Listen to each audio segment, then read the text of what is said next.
One frustration I see for riders is figuring out why some horses have a lot of difficulty building hind muscle. They can develop muscle every place else, but when it comes to their bum, they really struggle. There actually are a lot of reasons a horse may struggle to develop muscles behind. This could be joint pain, like hock pain, stifle pain, fetlock pain. It could even be back pain or SI pain, a suspensory or other soft tissue injury, and even subtle dysfunction in any of these areas can change how the horse loads and uses the hind limbs.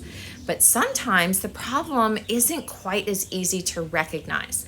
And one pattern I see involves dysfunction in the muscular system responsible for stabilizing the pelvis and spine. Weak hindquarters are often a symptom of how the horse is using its body, not just what's happening in the hind end. All this week, we've been discussing the balance between postural or tonic muscles and movement or phasic muscles. And this is another area where this concept becomes important.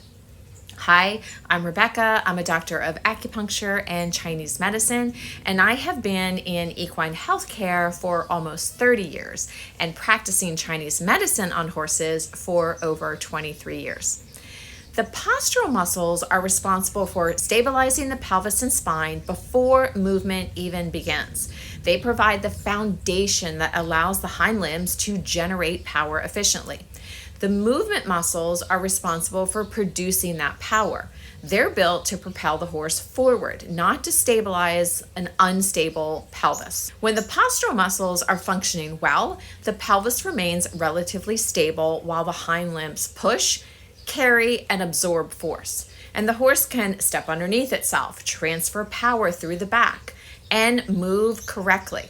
But when these stabilizing muscles become inhibited, fatigued, or even develop latent trigger points, the pelvis can become less stable.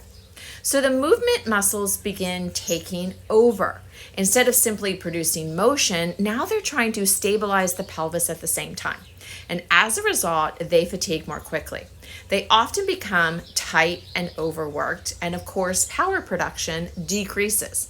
So these horses may struggle to engage the hindquarters, push evenly with one hind leg or the other, or maintain collection. And over time, the hindquarters may begin to lose muscle because they're no longer being used correctly. So now let's talk and think about how this affects the sacroiliac joint. So the SI joint doesn't create large amount of movement. Its primary role is to transfer the enormous forces between the hind limbs and the spine while remaining remarkably stable. And that stability depends heavily on the surrounding muscles working together. If the muscular system loses coordination, the SI region may be exposed to abnormal loading, and the horse may begin protecting that area. Of course, they can have dysfunction amongst the SI joint itself.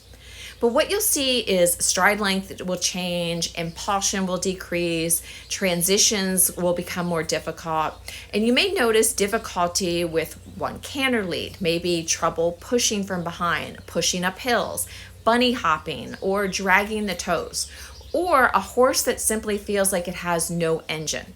Now, does every horse with SI pain have weak postural muscles? No. There can be things like trauma, conformation, workload, footing, and a host of other factors that can contribute.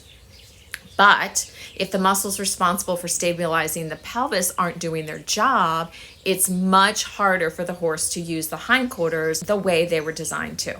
This is why I don't really just want to look at the hindquarters and say, why aren't they strong enough? I want to ask, how stable is the foundation they're pushing from?